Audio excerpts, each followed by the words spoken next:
Assalamualaikum warahmatullahi wabarakatuh. Perkenalkan, saya Rifki Agung Bimantara dengan NPM 234111080 dari kelas manajemen 23A. Di sini saya akan menjelaskan tentang teori pilihan konsumen.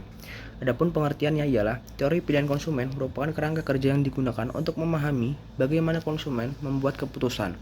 Ini melibatkan analisis terhadap preferensi, perilaku pembelian, dan faktor lain yang mempengaruhi keputusan pembelian. Faktor-faktor yang mempengaruhi pilihan konsumen. Yang pertama, preferensi konsumen. Yang kedua, pengaruh sosial. Yang ketiga, ekonomi perilaku. Adapun preferensi konsumen ialah preferensi konsumen dapat dipengaruhi oleh berbagai faktor termasuk budaya, kepribadian, dan pengalaman pribadi. Memahami faktor-faktor ini penting untuk merancang strategi pemasaran yang tepat. Yang kedua, pengaruh sosial. Interaksi sosial seperti kelompok referensi dan opini publik ikut mempengaruhi keputusan konsumen.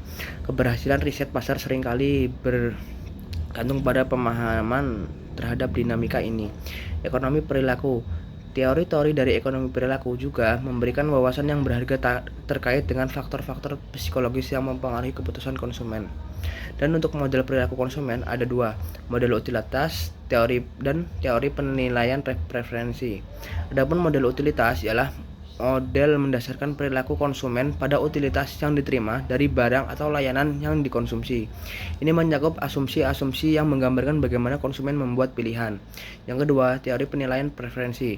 Model ini mengeksplorasi bagaimana konsumen menilai preferensi dan membandingkan manfaat dan biaya dari suatu produksi sebelum membuat keputusan pembelian. Proses pengambilan keputusan konsumen. Yang pertama ialah identifikasi masalah. Konsumen mengidentifikasi kebutuhan atau masalah yang memicu proses pengambilan keputusan seperti membeli suatu produk atau jasa. Yang kedua, pencairan informasi. Konsumen mencari informasi terkait produk atau jasa yang dapat memenuhi kebutuhan atau memecahkan masalah yang dihadapi.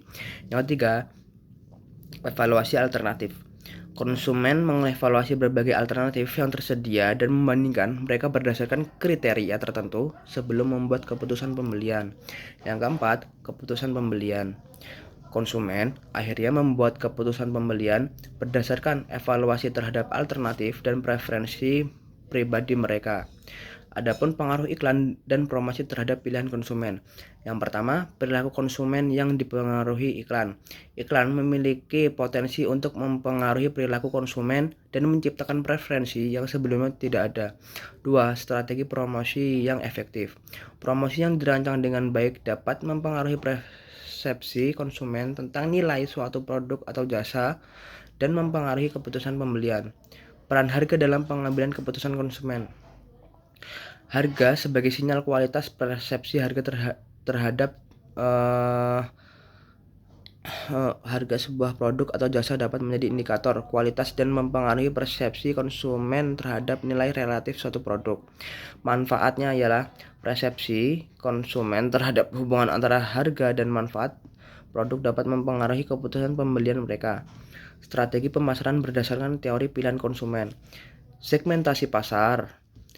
Mengidentifikasi kelompok konsumen dengan preferensi dan kebutuhan yang sama untuk menawarkan strategi pemasaran yang lebih efektif.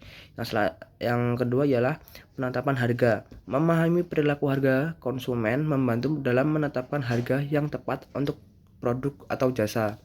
Yang ketiga, promosi berbasis psikologi konsumen. Memanfaatkan psikologi konsumen untuk merancang promosi yang lebih efektif dan mempengaruhi keputusan pembelian.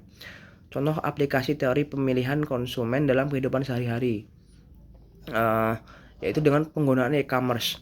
Platform e-commerce menggunakan data perilaku konsumen untuk menawarkan rekomendasi produk yang lebih relevan, meningkatkan kemungkinan konversi. Yang kedua, keputusan perjalanan konsumen. Berdasarkan teori pilihan konsumen, perusahaan perjalanan merancang penawaran yang menarik sesuai dengan preferensi dan perilaku perjalanan konsumen. Itulah penjelasan singkat dari saya. Jika ada kata-kata yang kurang berkenan mohon dimaafkan. Sekian dari